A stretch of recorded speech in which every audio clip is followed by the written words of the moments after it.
সিগারেটের সাথে মুসলমানের কোনো সম্পর্ক থাকতে পারে? সিগারেটের অভ্যাস আমাদের নাই তো? হ্যাঁ, এটা কিন্তু জাহান্নামের খাবার।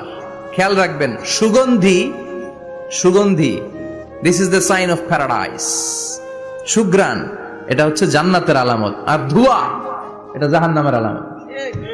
কথা কন, ধোঁয়া কিসের আলামত? আগুন জ্বালাইলে কি ওঠে?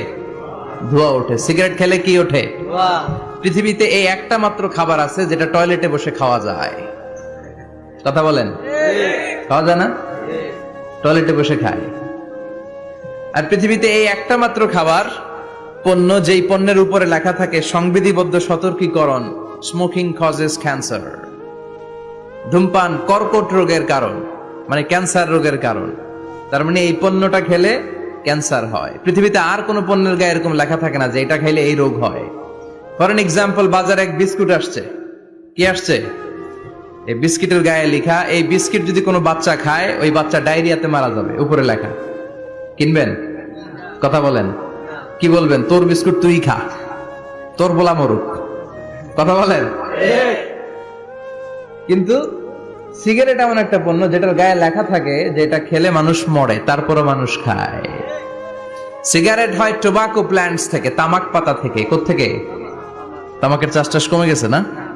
এটাতে আবার বেড়া টেরা দেওয়া লাগে না, কারণ ছাগলও মুখ দেয় না।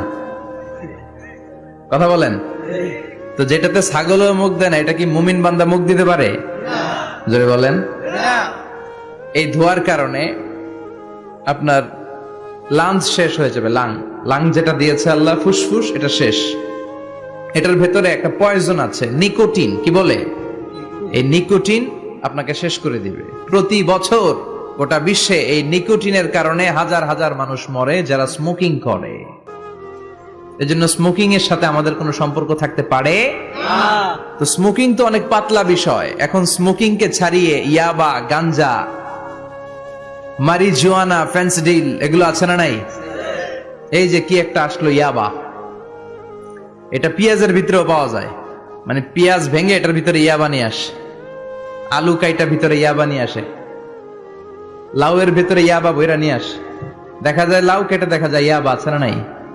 এই ইয়াবা এতদিন ছিল ইউনিভার্সিটি লেভেলের ছেলেরা খেত, নেমে আসলো কলেজে, হাই স্কুলে, এখন প্রাইমারির ছেলেদের মধ্যেও ইয়াবা ঢুকছে।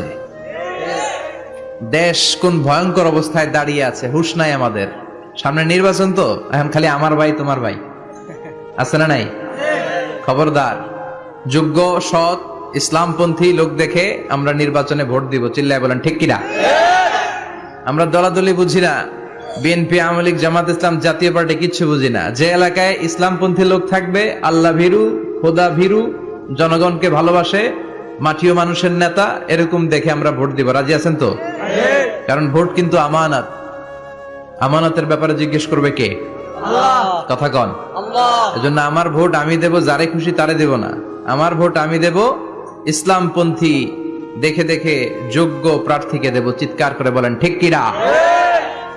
আল্লাহ আমাদেরকে বোঝার তৌফিক দান করুক।